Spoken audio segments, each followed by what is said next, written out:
our eyes. Let's make a short opening prayer. Thank you, Abba Father. Thank you, Jesus. Thank you, Holy Spirit, for continuing to speak to us. Lord, we are going deeper and deeper and deeper into your word and getting more and more revelations from you. We thank you and we praise you for that, because only when we understand your word more can we stop the enemy from taking it away from us. When we have understood the word, Lord, nobody can take it away from us. And then we can apply the word. We can live according to the word. And that's what we are looking forward to, Jesus. Not just to be hearers of your word, but to be doers of your word. To live according to your word. Because, Lord, we want to be your disciples. We want to keep learning from you. So, Holy Spirit, please take control of this session. You lead this session. You speak through me. You speak to each and every one of us. You teach us what we want to hear. We open our hearts to you. Thank you for enlightening the eyes of our understanding.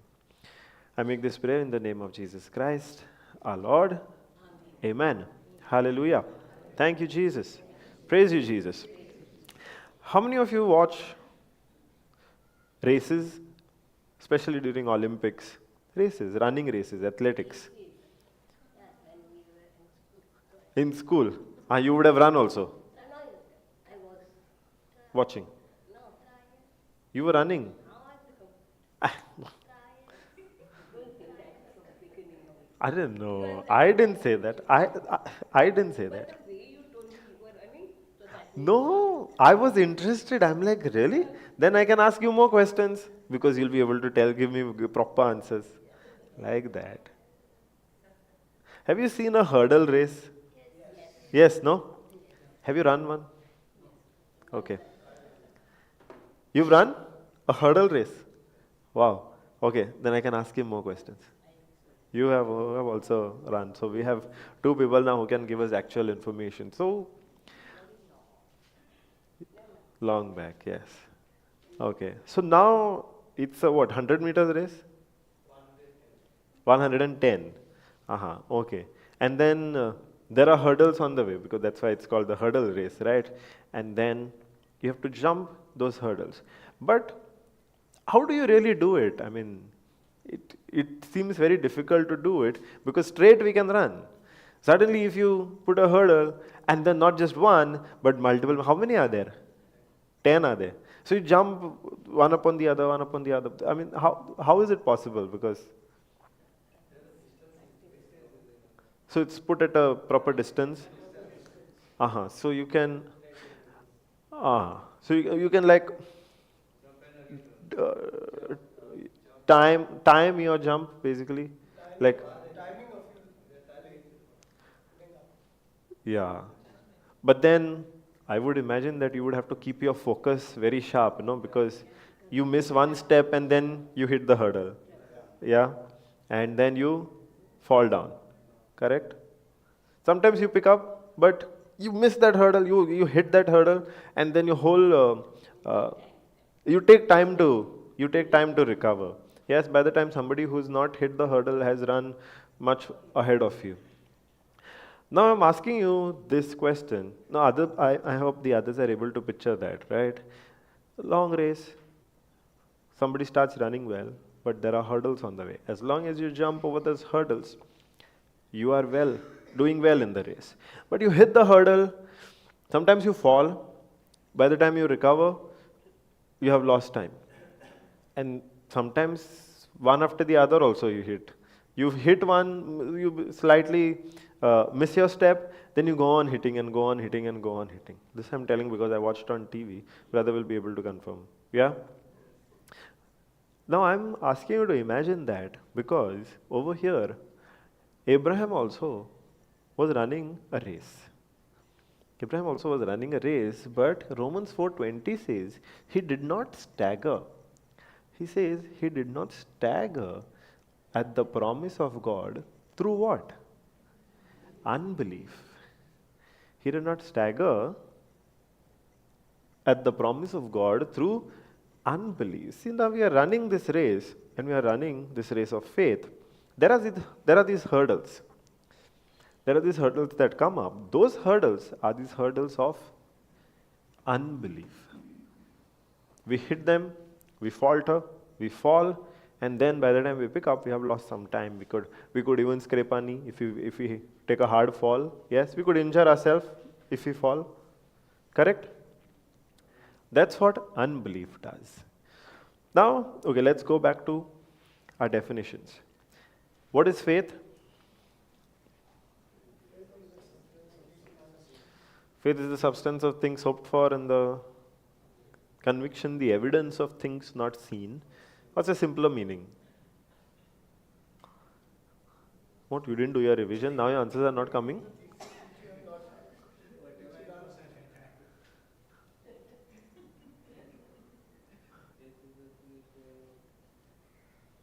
Good, he didn't say faith is assurance. Praise God. What is faith?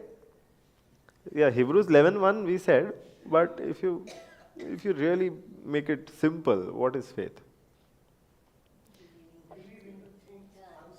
Yes, correct. Faith is seeing, faith is believing, faith is speaking the things which are unseen. Unseen meaning not that they don't exist, but they exist, but in the spiritual world. Those are the spiritual things that we see with our faith eyes. What is belief or what is believing? Wait, those who have answered before don't answer. Believing is a commitment? No. Commitment is part of believing, but it's not the definition of believing. It's part of believing. What is believing? You don't know? Or are you giving others a chance? Yeah. Ah, okay, good. Would you know the answer, no? Otherwise, nicely she will say giving others a chance, but what is believing? Believing is thinking that or believing that it has already happened, that is part of it. That is part of it. What is believing? To believe the covenant law of God? No. Believing is when we take an action corresponding to something that we hear. Believing is not just something that happens in the mind. Believing is an action. Now I understand because we have discussed this few days before. Yeah. So believing is an action. Now I had given the example. I come and tell you that it's going to rain today. Okay? And you are supposed to go out. How will I know whether you believe me or no? If you believe me, while leaving from home, you'll take an umbrella or a raincoat with me. So you took an action based on the message that you heard from me. That is believing. If you simply say, I believe you, but don't take an action against it, that is not believing, no? So believing is an action corresponding to the message that we have heard. Now these two things, seeing and believing the unseen, taking an action based on it, speaking according to it, those are the things which help us run that race with focus.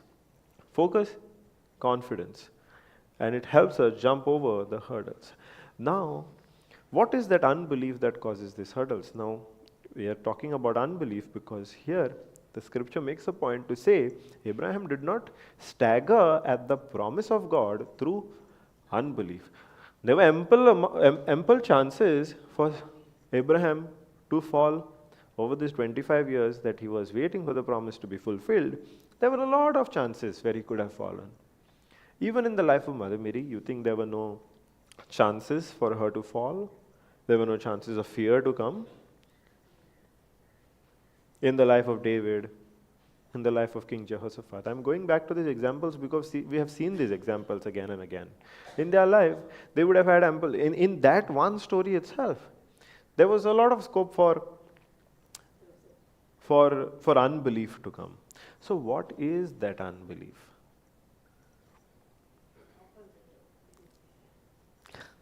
Unbelief is opposite of belief?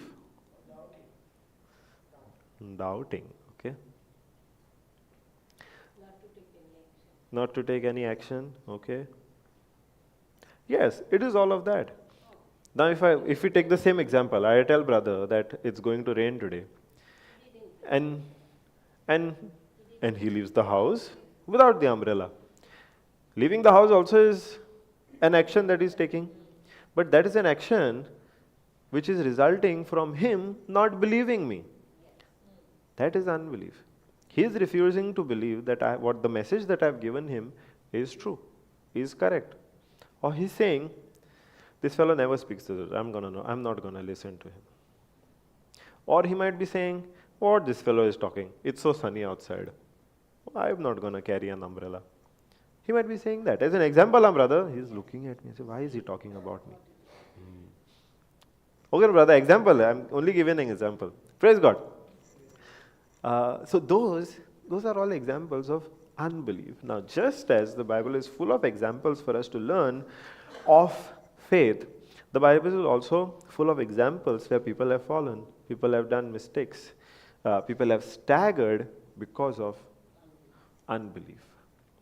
Now, unbelief is of three kinds. So there are three kinds of hurdles. That is just to make it easy for us to understand. Unbelief is those hurdles which are there on the racetrack. In that race, in that hurdle race, unbelief is those hurdles. Yes? Now we need to keep our focus at the end goal, which is the promise of God. Yes, we need to focus. We need to keep our focus on the end goal, which is the promise of God. If we take our focus away, we'll stumble. If we miss a step, we stumble. Now, the first way we stumble or we stagger is because we don't know the Word of God in the first place. That's the first kind of unbelief, where we are ignorant of the Word of God. Now imagine your life. How many years of your life did you know, or did you spend without knowing what the Word of God says? Many. It would have been many years. In my case, it was what? Until I was 25 years. Still better. Thank you, Jesus.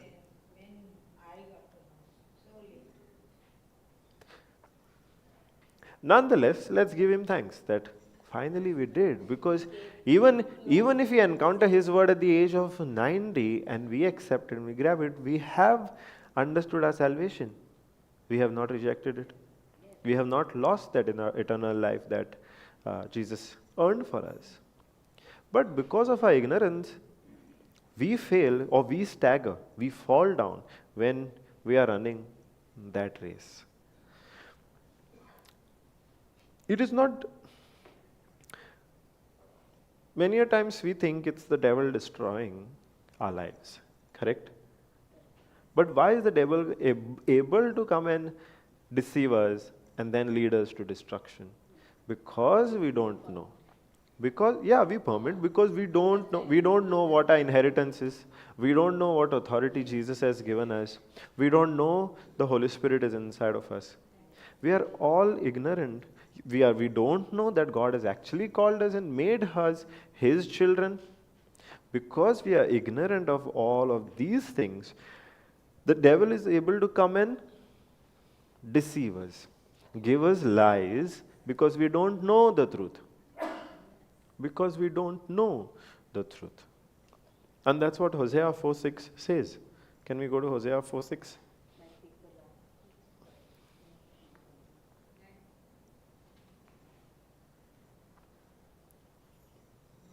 My people are destroyed for lack of knowledge. For lack of knowledge. He does not say, my people are destroyed because of the devil.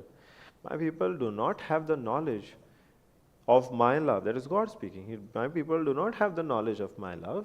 My people do not have the knowledge of my character. My people do not have the knowledge of what I have done for them. That is why when that hurdle comes, we trip and we fall. We trip and we fall. Now, if I take my example, I came to know of that sickness which I had in the year 2014. I received my healing in the year 2020.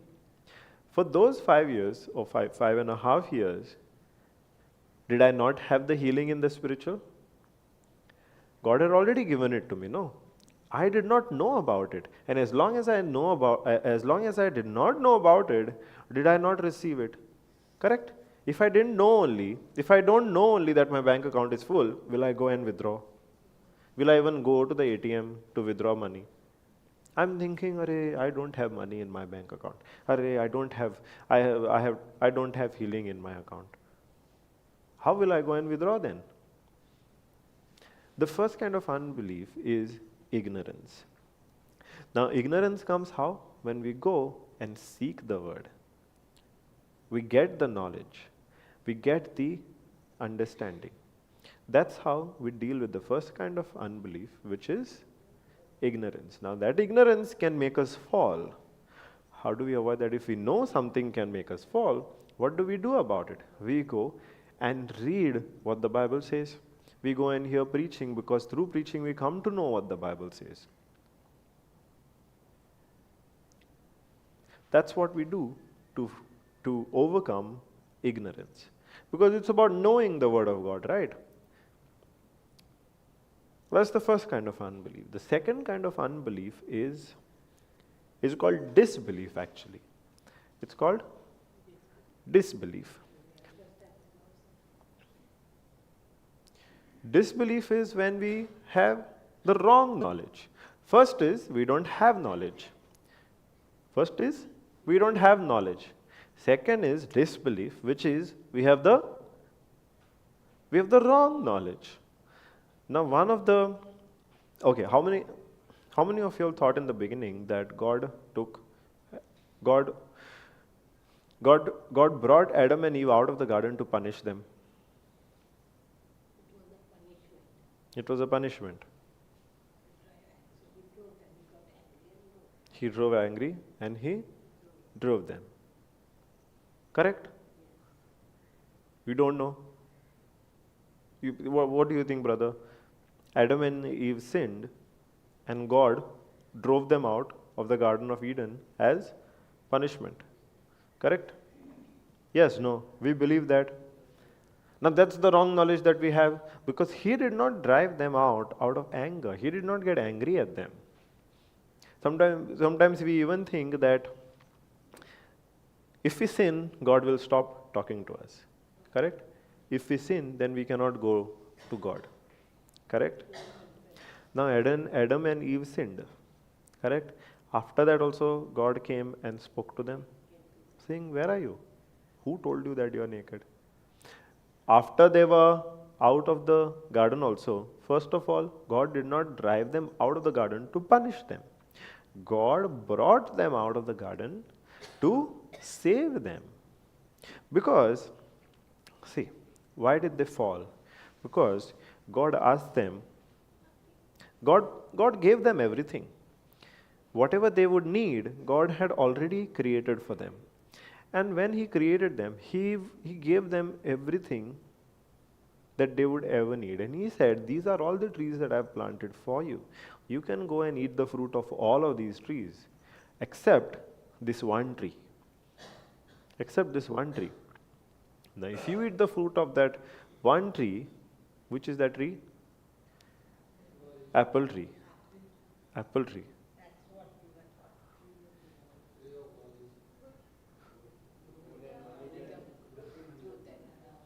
What are they saying?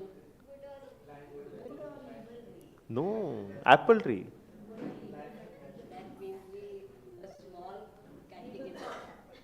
So we were taught they ate of the fruit. They ate the apple. Yeah.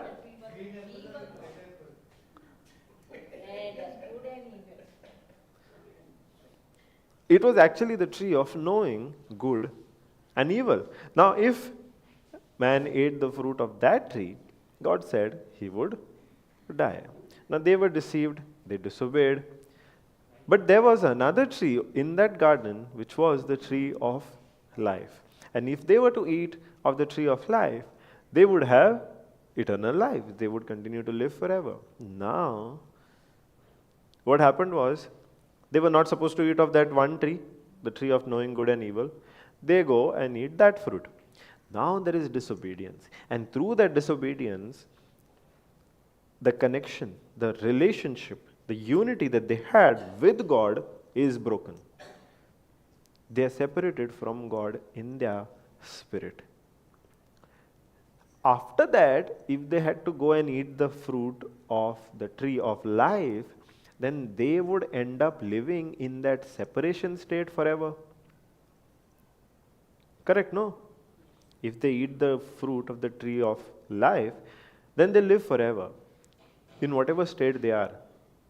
So now they are in that fallen state because they have disobeyed.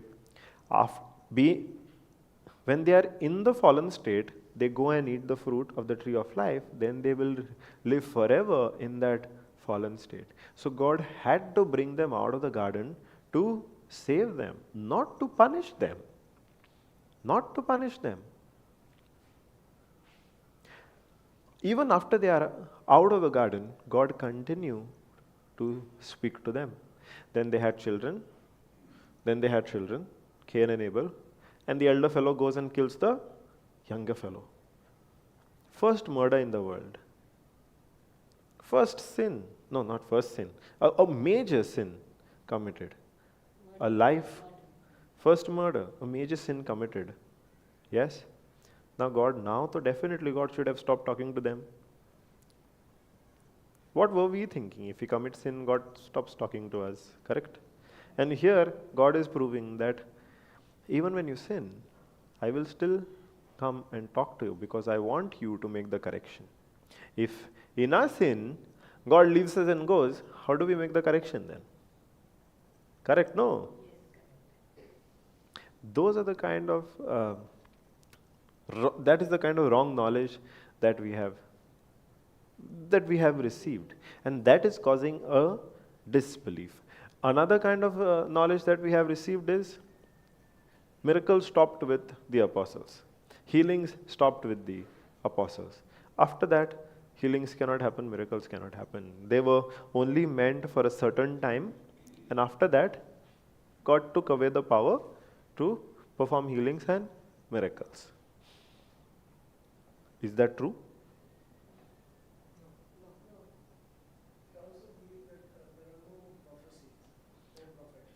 Prophetic office is not existing. Is that true? Now if that was true, in today's time would we still receive testimonies of supernatural healings? If that was true, then my own healing would not have happened. Because my healing did not happen through the doctors, right? My healing happened through the Word of God.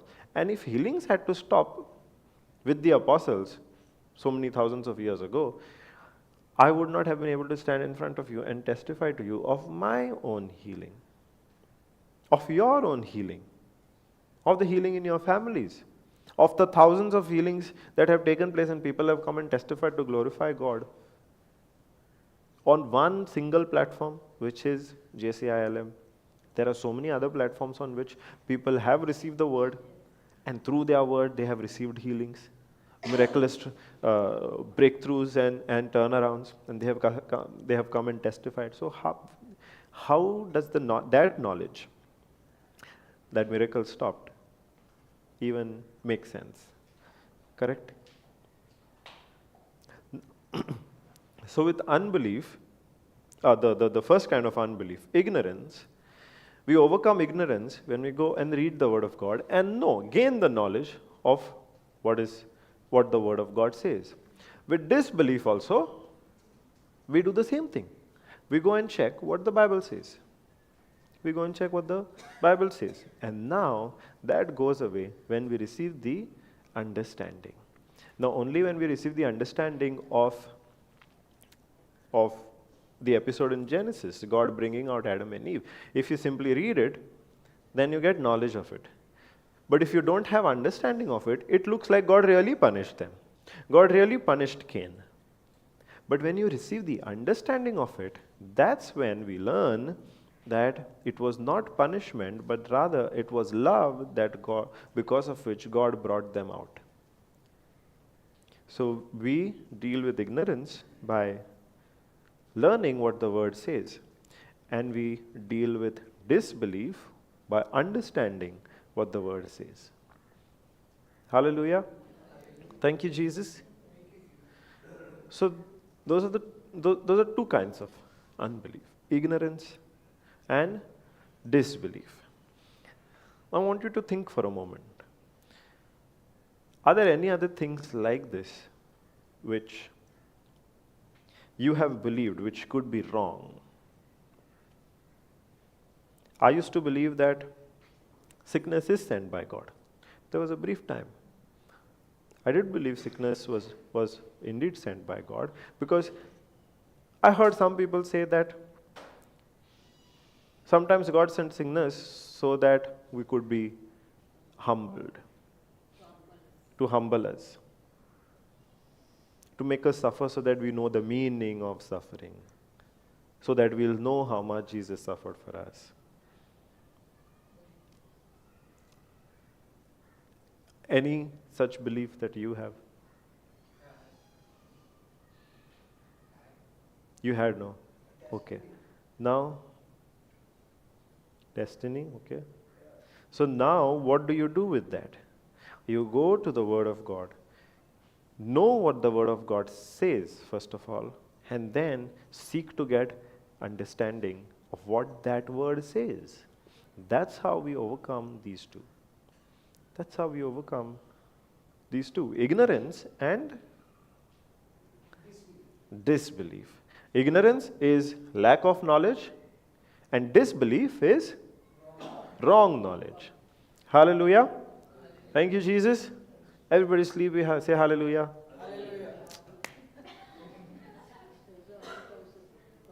Those are awake, say hallelujah. Ah, good idea. That this hallelujah was louder. So they are really paying attention. Everybody is paying attention then.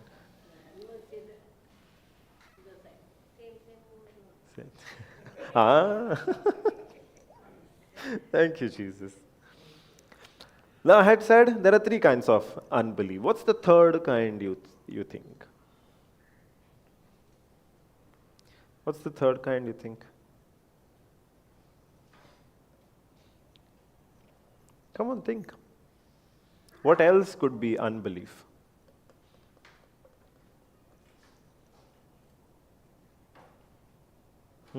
What else could be unbelief?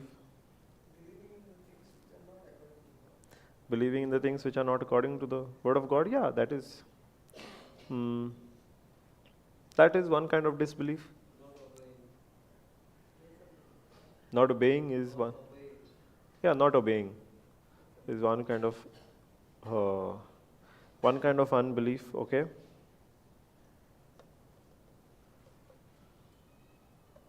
What else? Most answers, earlier, so a few days ago, 3-4 days ago, most answers were coming from here. Yes. Now most answers are coming from here.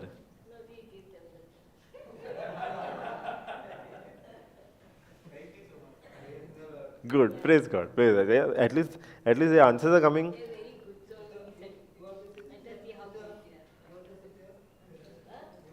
No, she's giving you the chance. You know why? Because the answers were only scriptures. You give wrong scripture also, it sounds correct. Praise the Lord. Hallelujah. But good, we are learning. Everybody is learning. I know it's not that they don't know the answers. They know the answers. They know the answers. But here, everybody is learning. Everybody is learning. The confidence is increasing. So, thank you, Jesus. So, the third kind of unbelief is when we are driven more by our senses than the Word of God. What we see seems more real to us than what the Word says. That's the third kind of unbelief. And for that, if you have to put a name to it, it is called the natural unbelief. Natural unbelief is when what we see, what we hear, what we feel becomes more real to us, speaks louder to us than the Word of God. We believe what we see, what we hear, what we feel more than what the Word of God says. Yes. We look at the facts more than the truth. What are facts? Wait, let's see now. What are facts?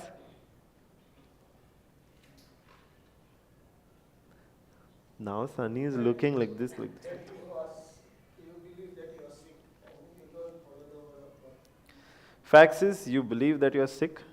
So what is the fact in that? That you are sick. No, you are sick is That's the fact. no, you are sick is the lie. The symptom that you see is the fact. Now the symptoms that you see, the pain that you feel is used to prove that you are sick. Or sickness is part of life. The truth is that you are healed. You are entitled for healing and perfect health. So natural unbelief is when we look more at facts and less at the truth. Yes? Now have you all heard of that Thomas from Surat? No, he was also in, I think, Cochin or Madras, I think, no? He's from there, no? Yeah, Thomas. Saint Thomas. Madras, no? Yeah, Saint Thomas. He has some other name also, no? They're doubting. Who, who you were thinking then? Ah, okay. Saint Thomas, you must say. Specific. Oh, sorry, sister. I was testing everybody's knowledge. So, you must have heard of St. Thomas, who we so lovingly call Doubting Thomas. Yes? Okay. Now, why do we call him the Doubting Thomas? Because he doubted, yes. That's what they had seen. Yeah, okay, let's see that, yeah. That is there in John chapter 20.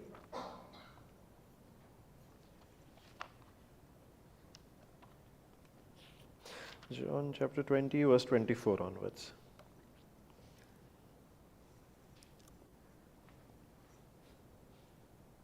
Verse 24. Yes, Jesus and Thomas. But Thomas, one of the 12, called Didymus, was not with them when Jesus came. So Jesus was visiting. This is after the resurrection, okay? Jesus was resurrected, and now he came and visited his disciples where they were. Now it so happened that one time he had come to see them, and Thomas was not there with them. The other disciples therefore said unto him, We have seen the Lord. But he said unto them, Except I shall see in his hands the print of the nails, and put my finger into the print of the nails, and thrust my hand into his side, I will not believe. Here, Thomas is saying, until I see proof, I will not believe. Until I see the pain stopping, I will not believe. Until I see that I see the proof of my healing, the proof of my provision, the proof of my deliverance, I will not believe. That's what Thomas is saying. Until I see proof, I will not believe. Now, why was he looking for proof? Why do we look for proof? Let's say for example, why do we say, until I see the pain going, I will not believe? Because it comes back to what we see, what we hear, what we feel being more real to us than the Word of God. What we can see is more real than what is there in the unseen. We say seeing is believing, right? Now seeing is believing is the system of the world. God's system is believing without even seeing is the correct thing. In the system, in the kingdom of God, seeing is believing does not work. Not seeing and believing, still believing works. Because that's what, before I go ahead, let's read. And after 8 days again, his disciples were within, and Thomas with them. Oh, this time they were gathered, and Thomas was with them. And then came Jesus, the doors being shut, and stood in the midst. Even though the doors were shut, Jesus came and said, "Peace be unto you." Then he said to Thomas, "Reach hither, reach here thy finger, and behold my hands, and reach here thy hand, and thrust it into my side. And be not faithless, but believing." Be not faithless, but believing. Now here, Jesus is not coming and saying, "Thomas, I understand you're looking for proof. Thomas, I understand you're only human. You need to see before you believe." Jesus is not saying that. Jesus is actually saying, what you're doing is being faithless. Because what is faith? Seeing and believing the unseen. Here, Thomas is saying, "I will not believe until I see." So it's not even less faith. Jesus is saying, do not be faithless. You don't even have faith. So Jesus is telling Thomas, do not be faithless, but be believing. And Thomas answered and said unto him, "My Lord and my God." Jesus said unto him, "Thomas, because you have seen me, you have believed. Blessed are they that have not seen and yet have believed. Blessed are they that have not seen and yet have believed." Those who have not seen also and yet they believe and take an action because the word of God says so, they are the ones who are blessed. The ones who see their healing even though there is pain in the body. They see their healing because the word of God says so, they are the ones who are blessed. They see their children prospering even though in the physical it might look absolutely different. But the word of God says your families are saved and they are prosperous. They believe in that unseen. They are the ones who are blessed, not who go by their sight, but who go by the word of God. That is a life of faith, where we don't see, so we don't live by what we see, we live by what the word of God says. Hallelujah. Now after this, Jesus shouted at Thomas. And because Jesus shouted at Thomas, he was so sad that Jesus called him faithless. And he said, "I cannot follow such a leader who calls me stuff." And he said, I'm not going to follow you. And then he left. And then he left and he never came back. Correct? Correct, no? She's looking at me so confusing. What is he talking about? Is that what Thomas did? No. So why do we still continue calling him Doubting Thomas? He doubted. He doubted. So Thomas doubted. But once Jesus taught him, he made the correction. After making the correction, do we see, would he be doubting Thomas still if he had not, if he came to India? He came to India with the gospel. The gospel reached India because of him. If he had continued to be the doubting Thomas, he would not have done that. Correct? He made the correction. He changed his ways, he changed his thinking based on the word that he had received from Jesus. And then he took the gospel to the ends of the earth, coming to India also, where so many people accepted Christ and accepted their eternal salvation in Christ. By that Thomas that once doubted, who made the correction. Now, how many mistakes we make? How many times we doubt? Correct?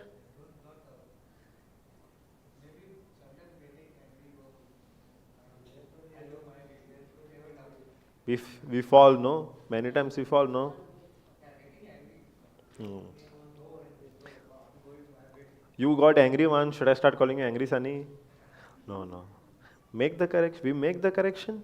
We come back to the word, start living again. That's what God does. When we fall, He's there to pick us up. He's there to correct us. Because He wants us to walk with Him. He wants us to. He knows that we make mistakes. He knows we fall. What is His goal? His goal is to work with us. Now, in that, if we make mistakes, He knows that we are not perfect. Yet, He helps us make those corrections because the end goal is more important. Abraham made mistakes. Moses made mistakes. David made mistakes. The Lord still helped them correct their mistakes because the end goal was more important for God. And on that end goal, our character development was more important for God. It was more important for God that we learn about Him, learn of His love, learn of His character. And we keep walking, we keep walking, we keep walking, we keep believing till we reach the end goal. Till we reach the end goal. What the enemy does is the opposite. When we fall, he comes with condemnation, saying, you have done a mistake. How can you now even look at God? You have done a mistake. How can you even go back to God? That's what the enemy does. Put guilt, put condemnation, put shame in our mind, saying, such a shameful thing you have done. How can you even face God anymore? That's not what God does. That's what the enemy does. The Holy Spirit will never ever condemn us. He will convict us. The difference between condemn and convict is condemnation brings shame. Condemnation brings depression.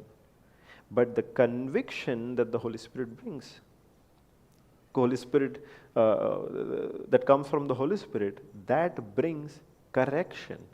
Holy Spirit does not tell us you have done something wrong, you are unworthy. He says, here's how you can make the correction, here's how you can stand up, here's how you can start walking again. If you look at the hurdle race only,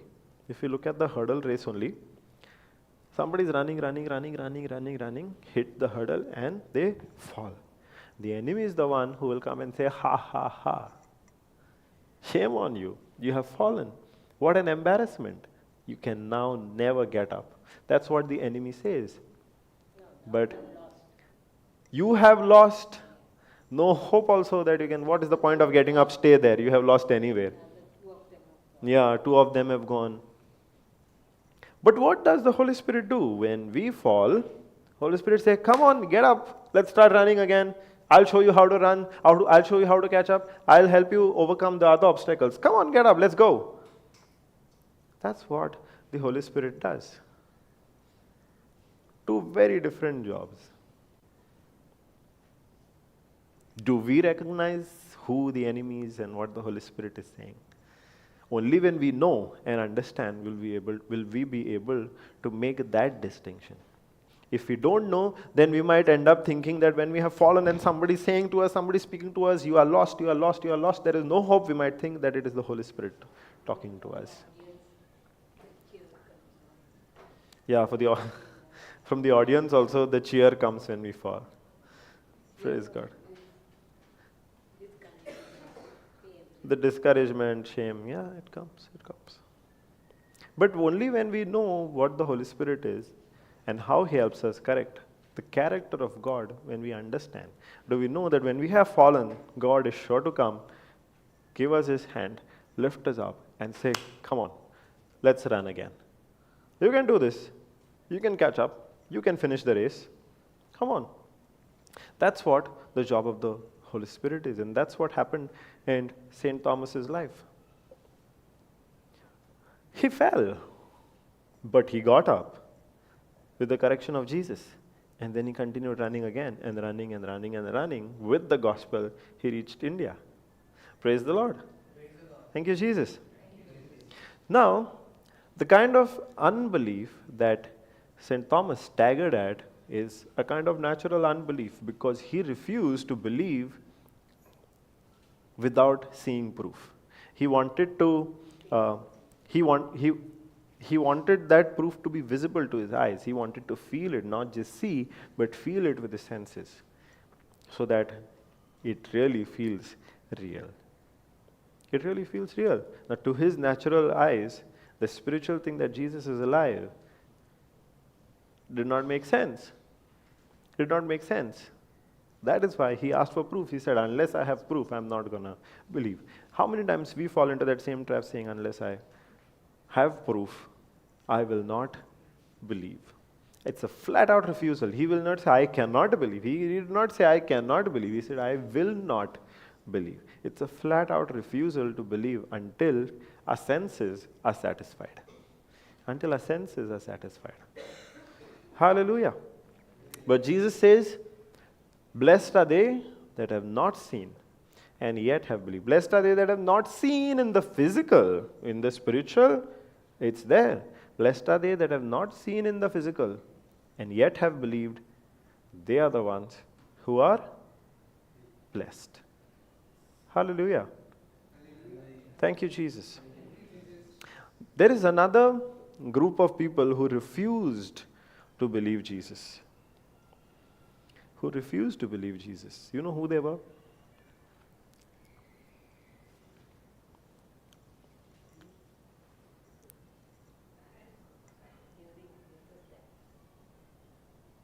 Who refused to believe Jesus?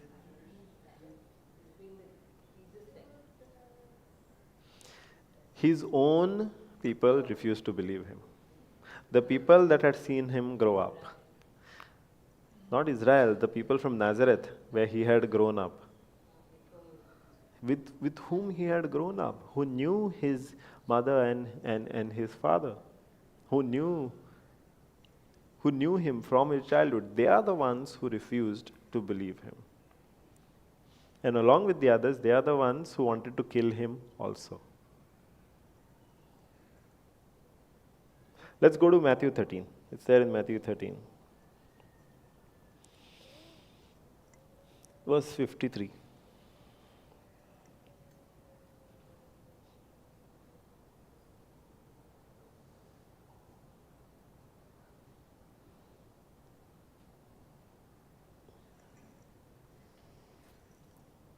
And it came to pass that when Jesus had finished these parables, he departed thence.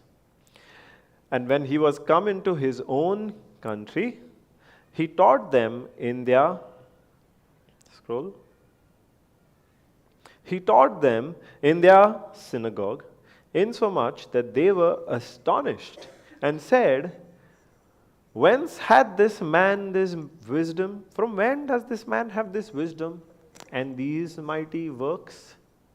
So they were not just hearing, they were seeing what Jesus was doing also. And they are saying, from when is this fellow able to speak all this and do all these things? Is not this the carpenter's son? Scroll. Is not his mother called Mary? And his brethren James and Joseph and Simon and Judas? And his sisters, are they not all with us? Since when has this man all these things? And they were offended in him, because Jesus said unto them, a prophet is not without honor, save in his own country and in his own house. To them also, their senses were speaking to them louder. They're like, Arey, we have seen this fellow grown up. In conquering, the dialogues are coming better. वो कहना था रे? वो ऐसा पूत मरे? वो ते family in-law मरे? He's this fellow's son मरे? He comes from that family. Nicely, now he's come to teach us. Yeah? Happens, no? You don't feel that looking at me, all you, the youngest people in the room? You're so much older. What this fellow is teaching us? You don't feel? I'm your children's age, by the way. Correct, no? Younger than your children also, possibly. Yeah. How come you don't feel what this fellow will teach us? Praise God. Thank you, Jesus. You don't feel that way. They have more knowledge, more wisdom than us. Praise God. Thank you, Jesus. But you know what we think? We only know. Yeah. What you know? I have seen 77 years of life. Yeah? What? How much you have seen, man? Correct? We say that, no? I have seen more ends than you. Yeah. Praise God. Thank you, Jesus, that you don't feel that way. What were you saying? हाँ कितने हैं? I didn't understand only.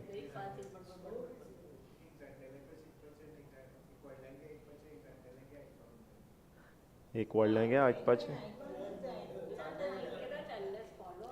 Yeah, even I didn't understand properly. The master is the master.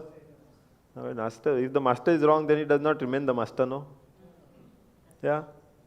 No, what he means to say, I think that we should listen to the elderly people. There is. And sometimes the younger people. Yeah, so that's what I'm also saying, no, younger only. Arey, don't fight. No, no, I'm making it clear, we are not fighting.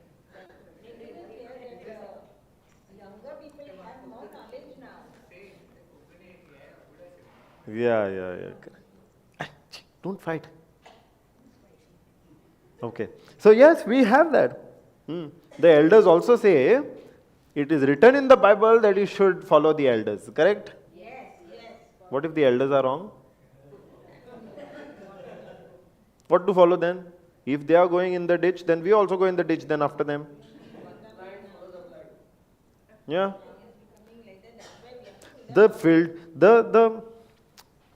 What we follow is the word of God. And if the elders are leading with the word of God, then we follow. Then nobody is going to say we are not going to follow you. But if the elders only are not having the word of God, then that becomes a problem. And that's what I think Jesus was facing. The elders saying, Arey, who is this fellow? This fellow thinks he knows more than us. We know his siblings, his brothers, his apostles, and his mother and his father. This fellow will teach us. But Jesus said, a prophet is not without honor, except in his own country, in his own community, in his own family. That's why a lot of times we cannot preach in our families. But even the elder parents cannot teach their own children. They will teach the whole world, but they cannot teach their own. Yes, because they will refuse to believe. And because that's the result that Jesus also saw. He was not able to do any mighty works there because of what? Because of their unbelief. Because they refused to believe the message that he carried. They refused to believe, to accept even the works that he was doing. Those were not mighty works. The healings that he did were in thousands, and they refused to believe all of that. It is because of their unbelief. The senses spoke louder to them, saying, from where is he come? And we know him, we know his parents. He is trying to fool us. That's when they got into unbelief, and they refused to accept what Jesus was doing for them. Would they have not received the same benefits that several other thousands received? They would have still received if they had believed. But he could not do any mighty works there because of their unbelief. Not that Jesus did not have the ability, not that Jesus did not have the willingness, but they themselves put a stop to Jesus because they refused to accept his message and got into unbelief. Hallelujah. Thank you, Jesus. Praise you, Jesus. So this is another kind of unbelief that we have. There is another one, which is a very good example of our senses senses speaking to us louder. And this one is an important example, because this one happens while somebody was applying the word. While even after seeing results, they still got into unbelief. Here, in the case of the people of Nazareth, they saw, but they themselves had not received previously. Here, in let's go to Matthew 17. Let's go to Matthew 17. Here, we are talking about the apostles of Jesus. Matthew 17, verse 14.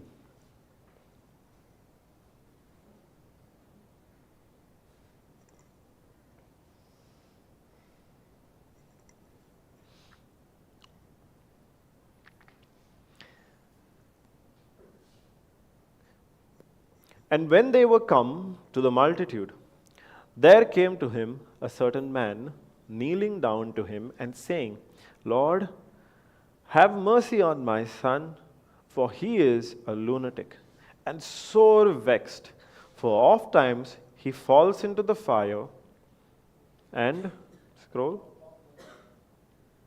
and often into the water. And I brought him to your disciples, and they could not cure him. And Jesus said, no problem. They don't have the authority. I am there. No, I am their leader. I will come. Did he say that?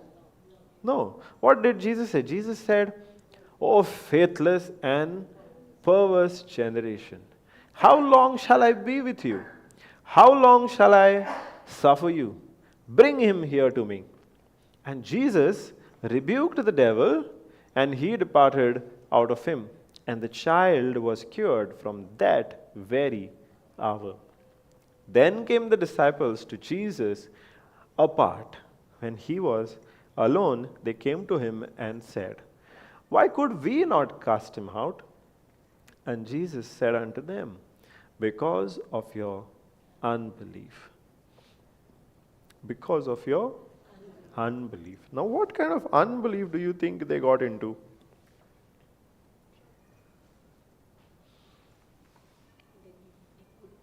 So, is it that they did not have the authority? Jesus had given them the authority. Now, before this, they had even gone out, exercised their authority. When they had gone out 2 by 2, they had even exercised their authority, cast out demons, healed the sick. They had exercised, and they had seen results. They had seen the word of God work. And here they are come to this boy, and they are not able to cure him. Why?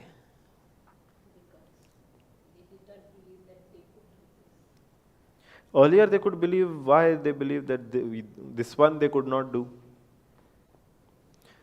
Because what was happening, you scroll up.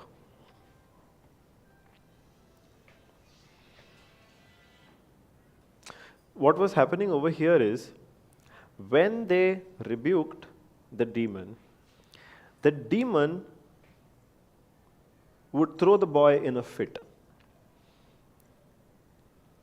Instead of coming out the way Jesus spoke, and it left him. When the apostles, the disciples spoke, the demon threw the boy in a fit.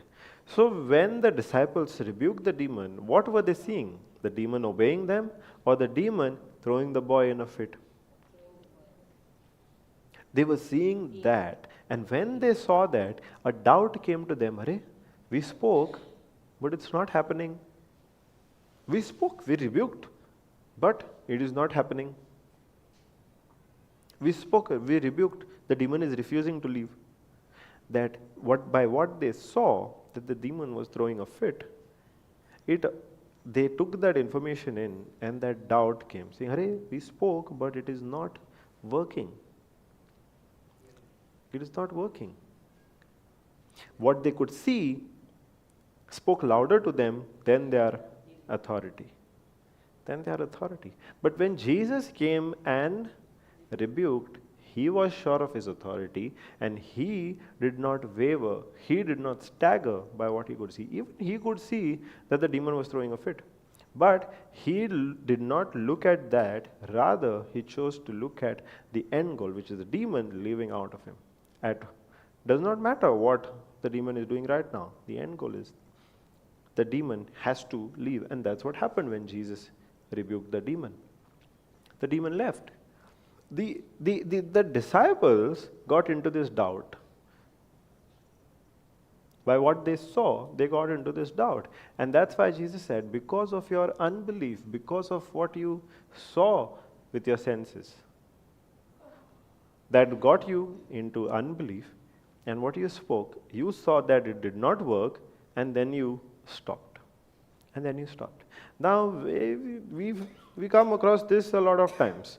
We start speaking the word of God, we start seeing results, but then we see something which makes us doubt. And then we say, Arey, the word is not working. I'm confessing all the time. I'm hearing preaching all the time. I'm speaking in tongues all the time, but it is not working. How do we know it's not working? Because we are seeing it not working. And then we are focusing more on that it's not working, it's not working, it's not working. And then we have forgotten that the end goal is really where our focus should be. Where our focus should be. Now the cure to this, Jesus also gives the cure to this. Jesus also gives a cure to this, where we train ourselves, our minds and our bodies to focus so much on the Word of God, that no matter what we see, no matter what our senses are speaking to us, we continue to focus on the Word of God, what the Word of God tells us. We do not allow our senses to dominate us. Rather, we train our senses. Even does not matter what you feel, what the Word of God says, that is true.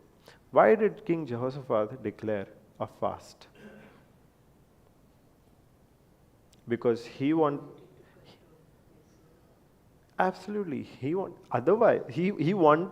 to control his senses taking over control. He wanted to train his senses to take over. He wanted to avoid his senses taking over control because it was a tough situation. Anytime the enemy can attack, I have to be ready. That's what the senses are saying.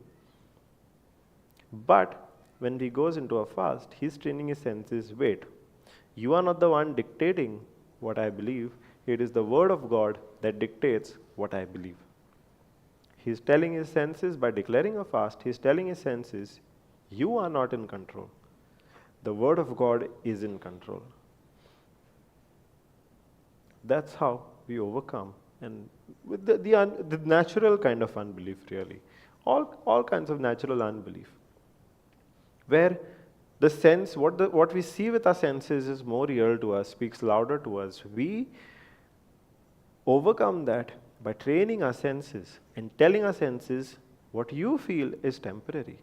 What you feel does not dictate my decisions. What the Word of God says dictates my decisions. What the Word of God dictates mine. As a simple example, okay, now,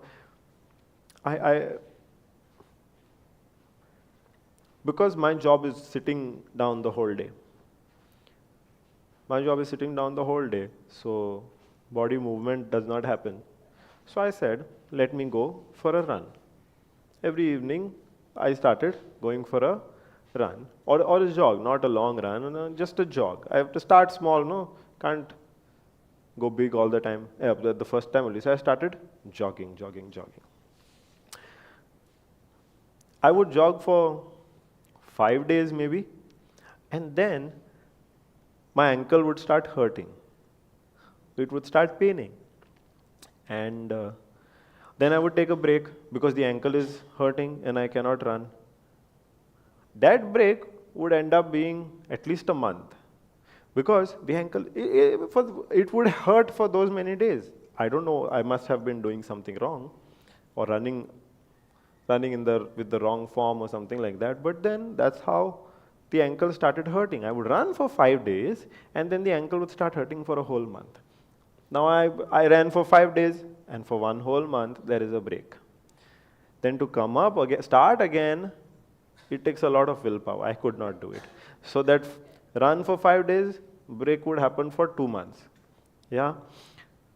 Then I would start again. I would say, let me run now. I'm well now. Again, after running 5 days, 5, 6 days, 7 days, the ankle would start hurting. And then again I have to take a break because I cannot run. I cannot run with that condition only. I had to limp actually. So again it happened. Run for 5, 7 days, break of 2 months. Third time I started running, again the same thing. I'm like, I am not gonna accept this. Now, ankle, you listen to me. I'm not gonna allow you to dictate what you feel. I declare you, you are strong. I call you, you are strong. You can run for a long time. You're not gonna hurt. So I started running. 3 days happened, 4 days happened, 5 days happened. Then again, ankle starts hurting. While I'm running, I can feel that it's starting to hurt. While I'm running, I'm talking to the ankle saying, come on ankle, you're strong. Run, you can go for one more sprint. Come on, let's go. I take one more sprint, okay? The next day, same thing happens. I'm jogging, ankle starts hurting. Again, I'm speaking. Come on, ankle, you're strong. You can run much more than this. You can sprint. You can go for one more sprint, and one more sprint, and one more sprint. Continuously, I keep on speaking. Come on, ankle, you're strong. You can take much more than this. You can run much more than this. Every day, I'm speaking to the ankle. This time, I was able to run for many, many days. Until I had to come here, because here now I can't go for a run in the evening, or as long as I was at home, every evening I was able to run. I did not go through the same problem where I ran for 5 days and then I had to be at home because the ankle is hurting and I have to limp. The only reason the break is there is because we are here. Once I go back, I'll start again. But over there, what was I doing? My goal was to train my ankle to not dictate whether I can run more or no. I'm training my senses to not dictate I am feeling pain. I cannot do this. No, you can do a lot more. When I start panting, I speak to my lungs also, saying, come on lungs, you can take one more run. And I'm actually able to take it. Why? Because I'm speaking to my senses and dictating to them, not allowing them to dictate to me. I'm using my mind to train the mind. See, if we go back to the circle of spirit, soul, body, the outermost part is the body, right? Here I'm using my mind to train my body to not dictate terms, rather to receive instructions and to obey those instructions. That's what I'm training my body for. And we need this kind of training, because otherwise, if we only once in a while we speak to the body and say, body, you are healed, body will say, what are you talking about? There is still pain. That's when the body will start speaking. With your soul, with your mind, you're saying, body, you are healed by the wounds of Jesus. Body is saying, no. Pain is still there. I'm sick. But if we spend time training the body to receive instruction from the Spirit, again and again, that's when the body also learns, yes, I'm not supposed to give instructions, I'm supposed to receive instructions. That's how we train our senses. That's how we train our senses. We speak to it constantly. We don't allow our senses to dictate terms to us, we dictate terms to our senses. Hallelujah. Now there are limits to this, okay? I cannot put my hand on the tawa and say, don't burn. Praise God. Senses also are important. I'm not saying discard the senses. Senses are not important. We are living in a physical world. It helps us live in this physical world. Otherwise, we would get burnt. We would touch the silencer and we would not even know that the skin is getting burnt. No, that's not how it works. Senses also are important. But when it comes to the Word of God is even more important than our senses. Our senses cannot dictate to us that the Word of God is not true. Rather, we dictate to our senses what the Word of God says. If the Word of God says you are healed, you are strong, then you are that. You are healed, you are strong. That's how we overcome the natural type of unbelief. Natural unbelief. One form of, that was one example of natural unbelief, where they could see what they are seeing. And then they got into this doubt. Now earlier we had taken this example of Mother Mary. Yes? Yeah, we had taken the example of Mother Mary. Over there, She had every chance to look at the situation and get into doubt. But the best thing, the lesson from that for us is how great her faith is. The same statement that was made for Abraham can be very well made for Mother Mary. She did not stagger through unbelief. She did not stagger through unbelief. She kept running, looking at the end goal, keeping her focus. Kept running. Even when hurdles came, she ran with the Word of God. She ran focusing on the Word of God. She ran with the instruction of God. Overcoming every obstacle, not being dictated by her senses, what she could see, feel, think, hear. None of that. She kept running, overcame every obstacle. But at the same time, she was given a testimony of her cousin, Elizabeth. Now, Elizabeth had conceived at a very late age. Yes, that in itself was a testimony. But there is this story about her husband, Zacharias. Let's go and read that, Luke 1. Because here we are seeing that Mother Mary is given to us as that perfect example of faith. But at the same time, around the time of Jesus' birth, something similar happens and something odd also happens. Is it verse 1?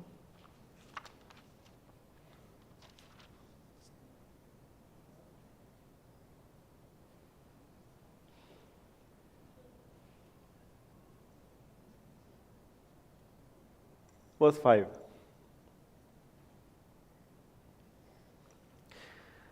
Okay, this is a very interesting story. Now, Zacharias and Elizabeth were the parents of John the Baptist. Yes? There was in the days of Herod, the king of Judea, a certain priest named Zacharias. He was a priest of the course of Abia, and his wife was the daughter of Aaron, and her name was Elizabeth. And they were both righteous before God, walking in all the commandments and ordinances of the Lord blameless. And they had no child because that Elizabeth was barren. And they both were now well stricken in years. They did not have children, and they were old.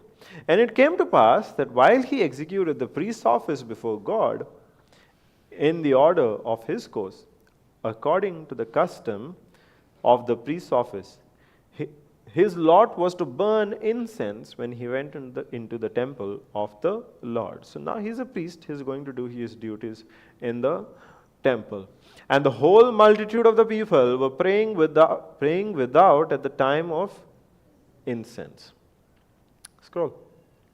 And there appeared unto him an angel of the Lord, standing on the right side of the altar of incense. So there appears an angel, just like it appeared to Mother Mary. To Zacharias also, an angel comes with the word of God. And when Zacharias saw him, he was troubled, and fear fell upon him. But the angel said unto him, Fear not, Zacharias, for thy prayer is heard, and thy wife Elizabeth shall bear thee a son, and thou shalt call his name John. And thou shalt have joy and gladness, and many shall rejoice at his birth. For he shall be great in the sight of the Lord, and shall drink neither wine nor strong drink, and he shall be filled with the Holy Ghost, even from his mother's womb. And many of the children of Israel shall he turn to the Lord their God, and he shall go before him in the spirit and power of Elias, to turn the hearts of the fathers to the children, and the disobedient to the wisdom of the just, to make ready a people prepared for the Lord. Is that good news that Zacharias is receiving? He's old now, and they don't have children. And here the angel of the Lord is coming and speaking to him, saying, now your wife will bear you a son. You're going to be a father. And not just, you're not just going to be a father, but you're going to be the father. Your son is going to be a mighty warrior in the kingdom of God. He is going to turn the hearts of the people of God back to the Lord. That was his calling. Now that Zacharias as a priest should have been very happy, right? Don't we feel happy? Yes? If our children choose to follow the same path that we followed, we have a business, our children also decide to join our business, we would feel very happy, no? Yes?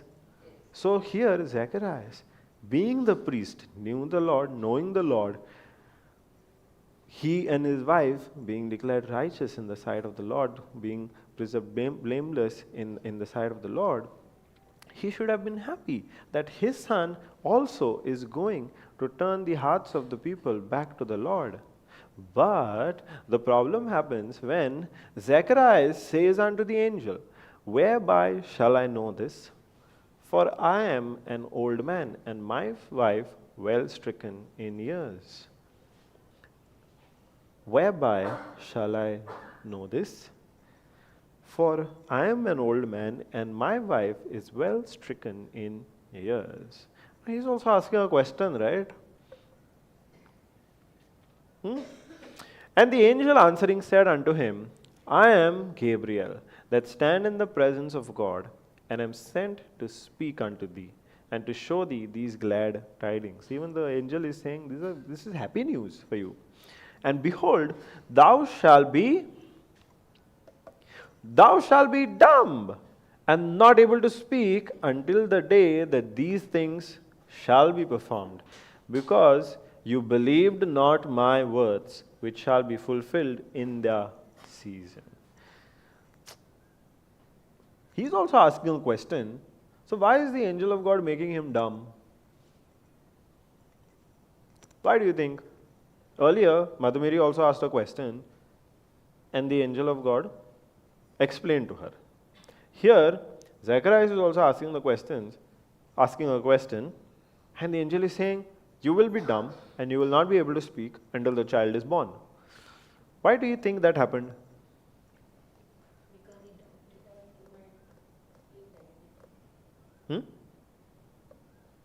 Say that again, I didn't hear.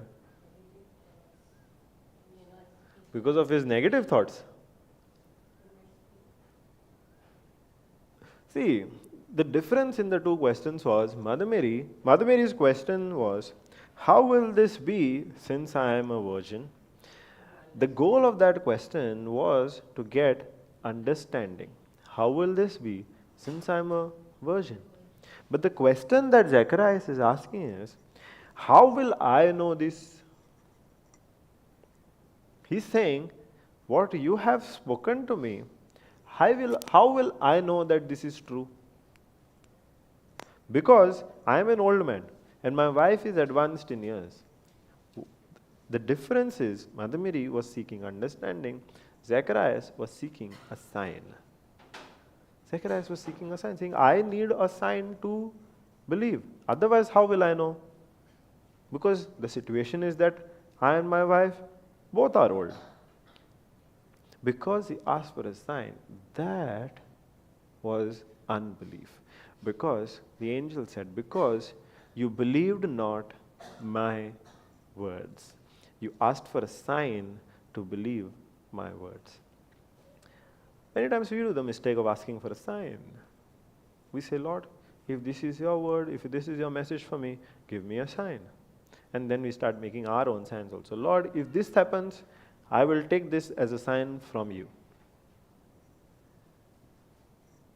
Done that anytime? Lord, if so and so thing happens, I believe that's a sign from you.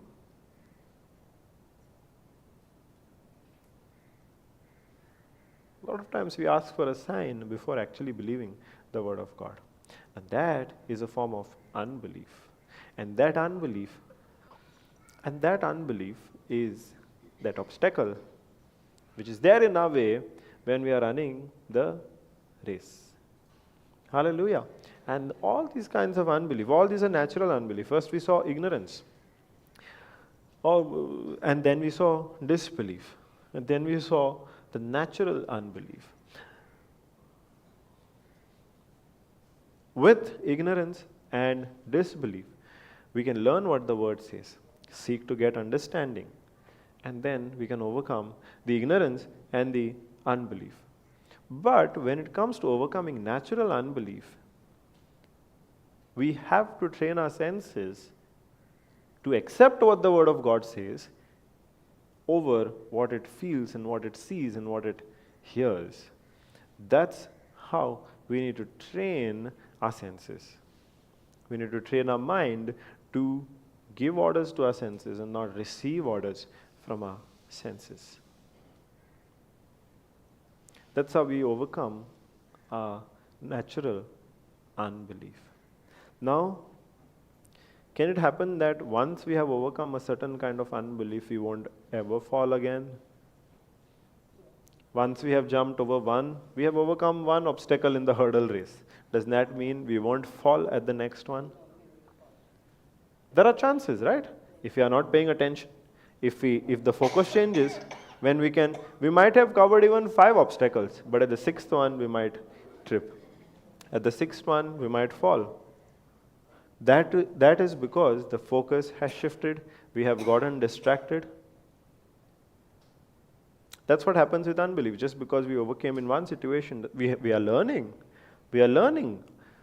When we have overcome an unbelief in a situation, we know how we have overcome. So it's a reference for the next one. But at the next one, there are still chances that we might fall if we are not careful, if the focus shifts, if we get distracted. That is why we have to be vigilant. Every time we have to get vigilant. We cannot say now we are taking a holiday.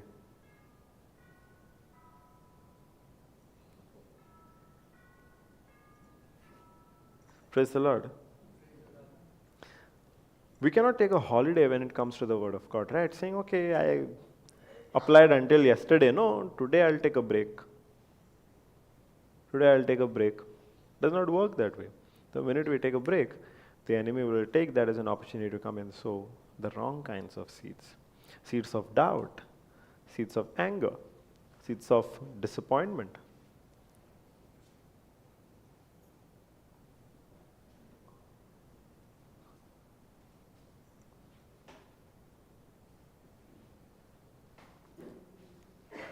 Seeds of disappointment. And those seeds which are sown, if we are not careful, if we accept those seeds, then we will fall.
Praise God. Thank you, Jesus. Hallelujah. Where were we? Zacharias. So we saw how the unbelief of Zacharias was that he asked for a sign. That he asked for a sign. Now, these are all the examples. Zacharias asking for a sign was a form of unbelief. Thomas refusing to believe until he saw proof was a form of unbelief. Apostles looking more at what they could see rather than the authority that they had was a form of unbelief.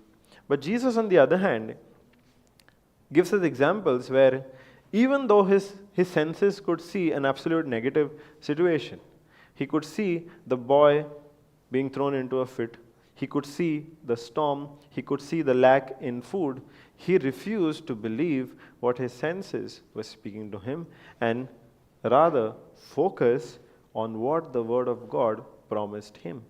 The Word promised him, the Father promised him protection. He knew that it was the will of the Father to protect Jesus. And he looked at that. He knew that it was the will of the Father to have abundance of food, enough food. And he looked at that, not looking at what his senses could tell. Hallelujah. Thank you, Jesus. Praise you, Jesus. And now, let's look at the example of Peter. Peter is another person who is often misunderstood. Because there are so many examples of Peter failing, we think he was this weak guy and all of that. He failed many times, but immediately Peter kept making corrections.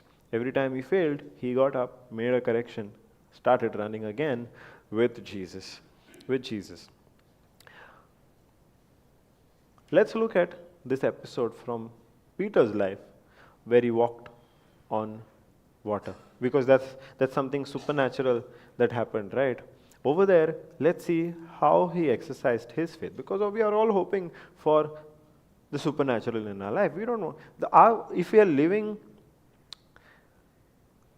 in one of the sessions that Brother Johnson took, or was it Sister Jocelyn? She said, are we living, is the life that we are living a normal life? No. What we are actually supposed to live is a supernatural life. If we are not living a supernatural life, then we are living an abnormal life. The kind of life that Jesus lived was supernatural or just about ordinary? That was a supernatural life. The life that the apostles also lived, the disciples lived, especially after the day of the Pentecost. Was that a supernatural life or an ordinary kind of life? An ordinary kind of life? A supernatural life. And now we also have to live like that, because we are also called to live a supernatural life. We are also called to live a supernatural life where nothing that we do is just about ordinary. If we have to live by every word that Jesus has spoken, that will be a supernatural life. It won't be an ordinary life. We won't be troubled by the storms that come in our life. We won't be troubled by the lack that comes in our life. Rather, it will be supernatural, because then we will give the control to God and say, Lord, thank you that you have provided everything. Thank you, Lord, that you have given me the authority to speak to the storm, and the storm obeys me. You have given me the authority to speak to the mountain, and the mountain obeys me. Thank you, Lord, that every need of mine is met. I do not live by what I see, but I live by the faith that I have in you, and in your name, and in your power. Then it will be a supernatural life. Hallelujah. Can we go to Matthew 7? Matthew 14, verse 22.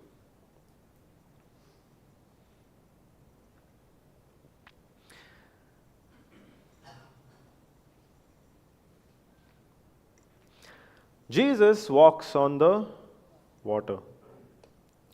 And straightway Jesus constrained his disciples to get into a ship. Jesus instructed his disciples to get into a ship and to go before him unto the other side, while he sent the multitudes away. He has just finished teaching a big crowd, and now he's asking his disciples and instructing his disciples to get into a ship and go to the other side of the river, other side of the sea. And when he had sent,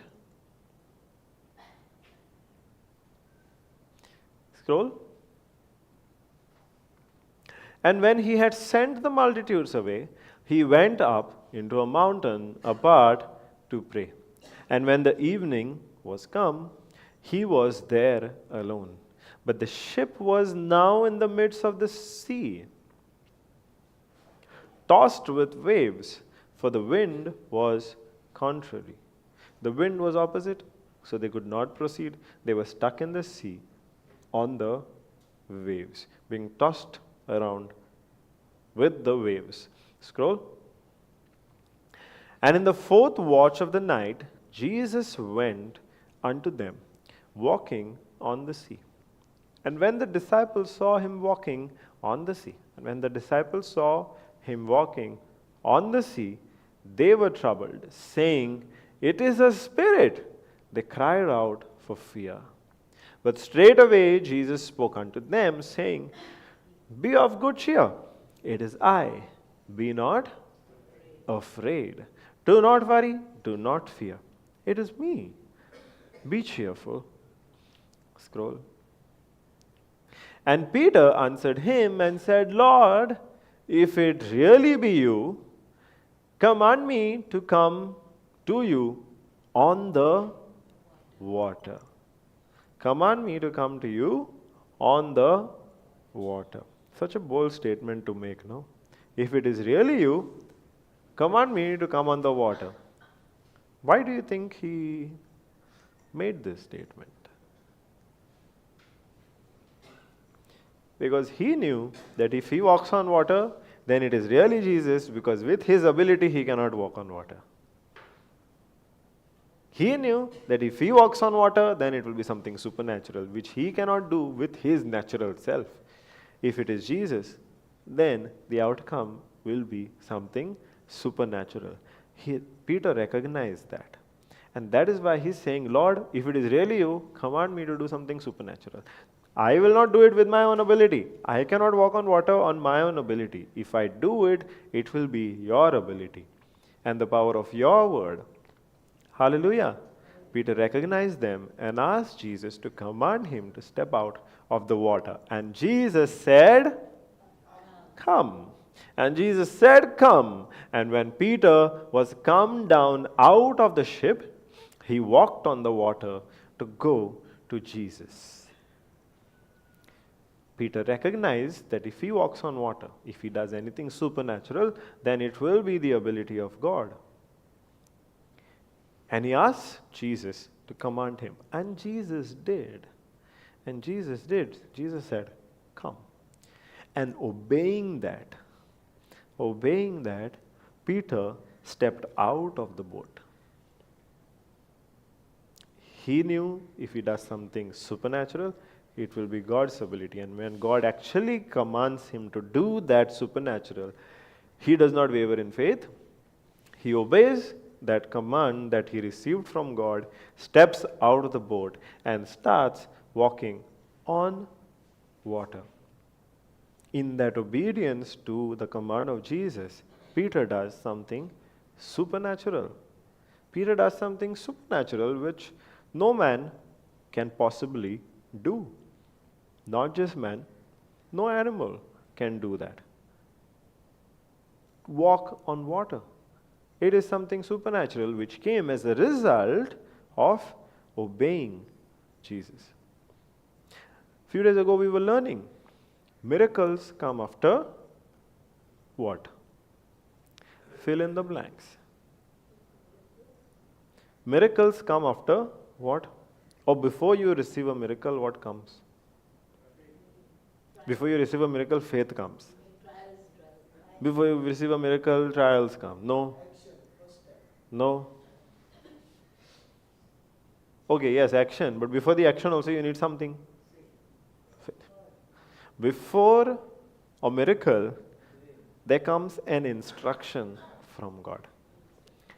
Before a miracle comes an instruction from God. Before the miracle of Peter walking on water, there was an instruction that came from Jesus saying, come.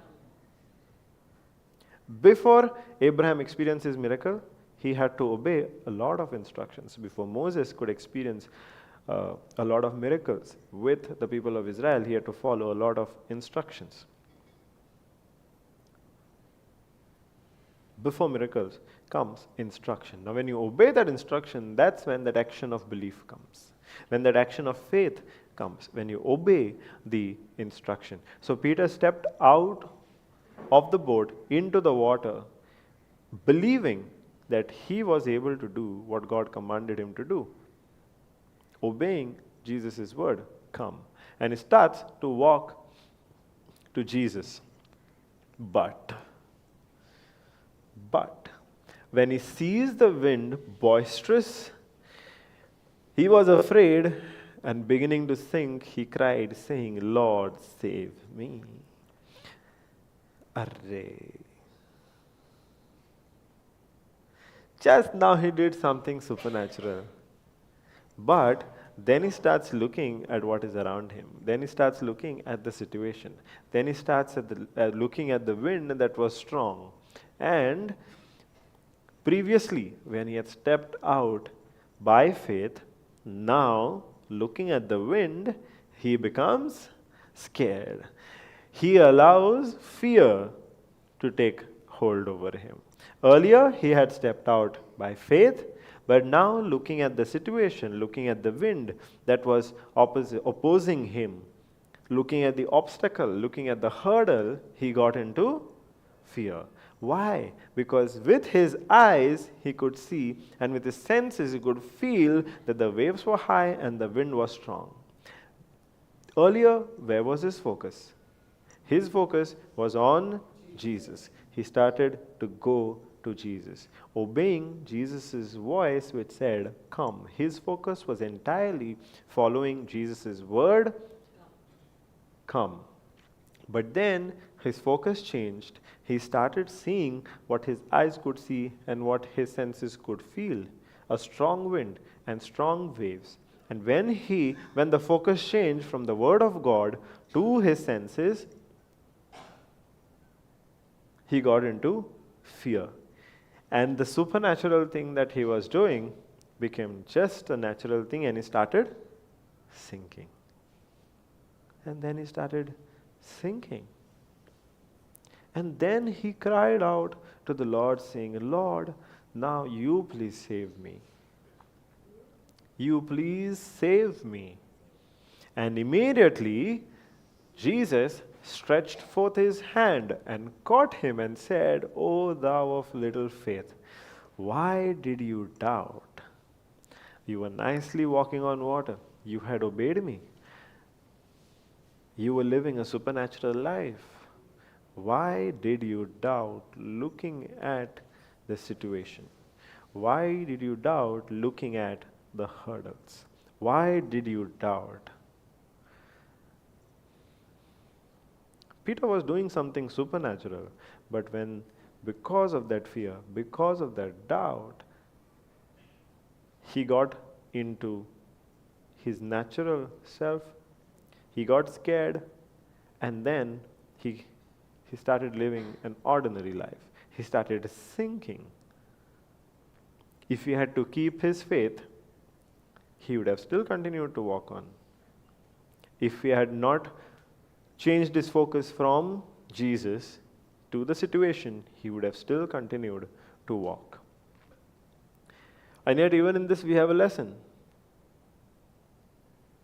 He failed, but Jesus teaches us.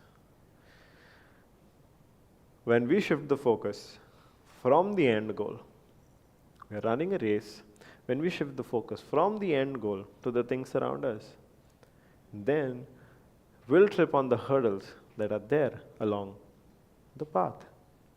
The hurdles of ignorance, the hurdles of disbelief, the hurdles of unbelief. And most importantly, the natural kind of unbelief where our senses are speaking to us louder than the Word of God. Our senses are speaking to us louder than the Word of God. We rely more on the senses than the Word of God. We act according to what our senses tell us, and rather than acting according to the Word of God.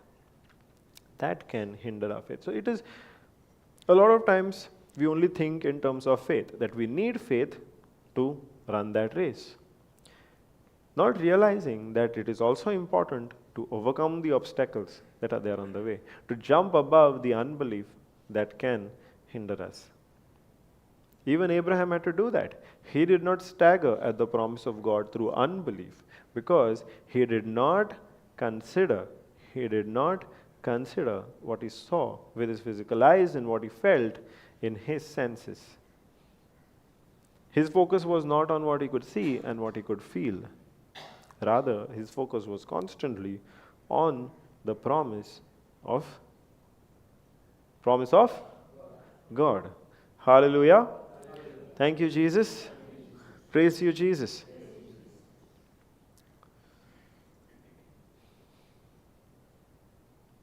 Tired?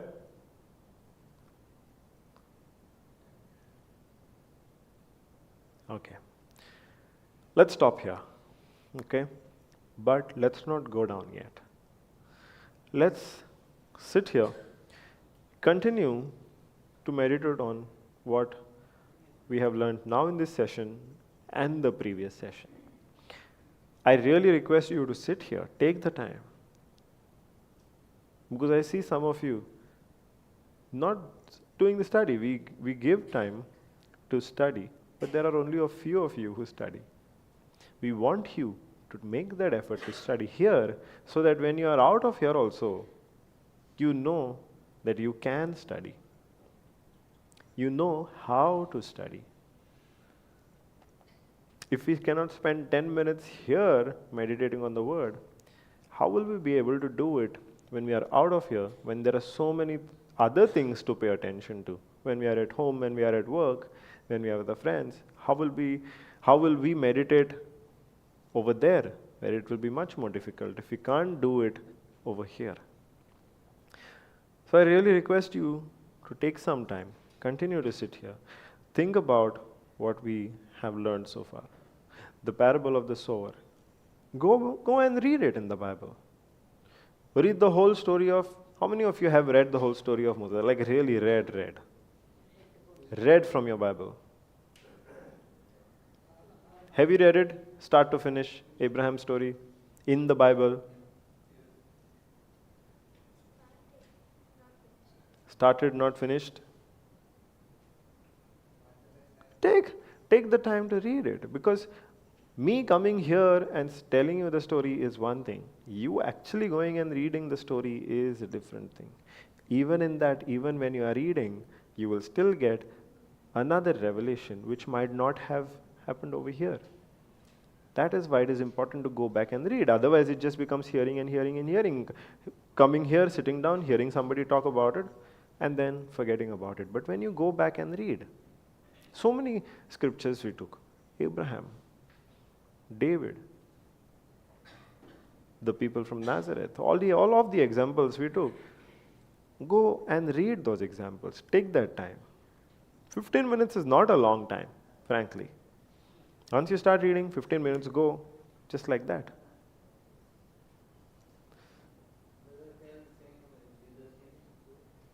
Sorry? Sorry. I thought he was speaking.